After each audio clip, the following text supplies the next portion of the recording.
What if I told you there's a country out there where, for almost everyone, the internet just doesn't exist? Today, we're diving into the pretty shocking story of why an entire nation is basically kept in the dark, digitally speaking.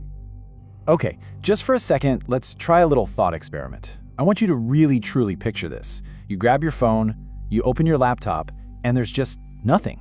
The internet is gone. That means no quick Google searches when you're arguing with a friend, no YouTube to kill some time, no scrolling through social media to see what's going on, just a blank, totally useless screen. I mean, let's be honest, we'd all probably panic, right?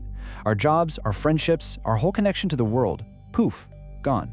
But what if I told you that for millions and millions of people, this isn't some crazy nightmare scenario? It's not something they have to imagine at all. It's just their everyday reality. We are talking, of course, about North Korea, a country almost completely sealed off from the digital world that you and I live in every single day. So let's get into what's really happening here.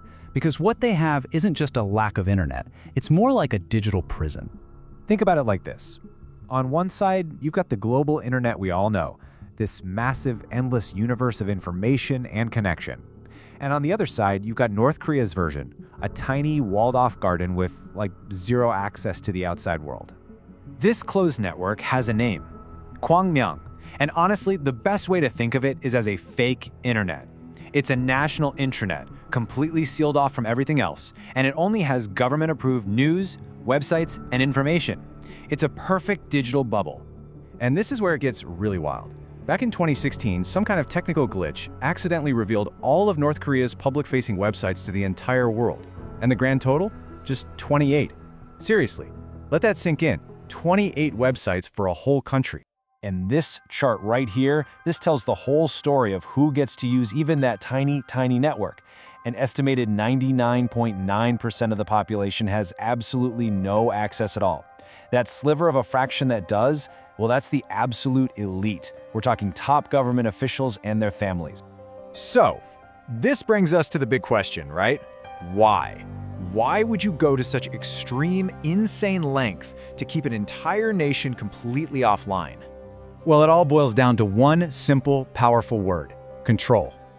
The government's entire survival depends on controlling what people see, what they hear, and ultimately what they think. And you know what the single biggest threat to that kind of control is? The free flow of information on the internet. So let's break down what that control really looks like. It means zero outside influence, no ideas about democracy or freedom or even different kinds of music and movies. It's all about maintaining total psychological control by making absolutely sure that citizens never, ever see what life is like outside their bubble. So what does this digital prison actually feel like for the people who are living inside it every day? Well, it creates a complete and total information vacuum. I mean, when the government is the only voice you ever hear, day in and day out, its version of reality becomes the only truth there is. The history you're taught, the news you see, every single piece of information is perfectly crafted by the state. But here's the thing, human curiosity is an incredibly powerful force. People are desperate for any kind of connection. This slide shows something just amazing. Apartments near foreign embassies are a hot commodity. And why? Because people are hoping, just maybe, they can catch a stray Wi-Fi signal, a tiny, fleeting crack in that digital wall.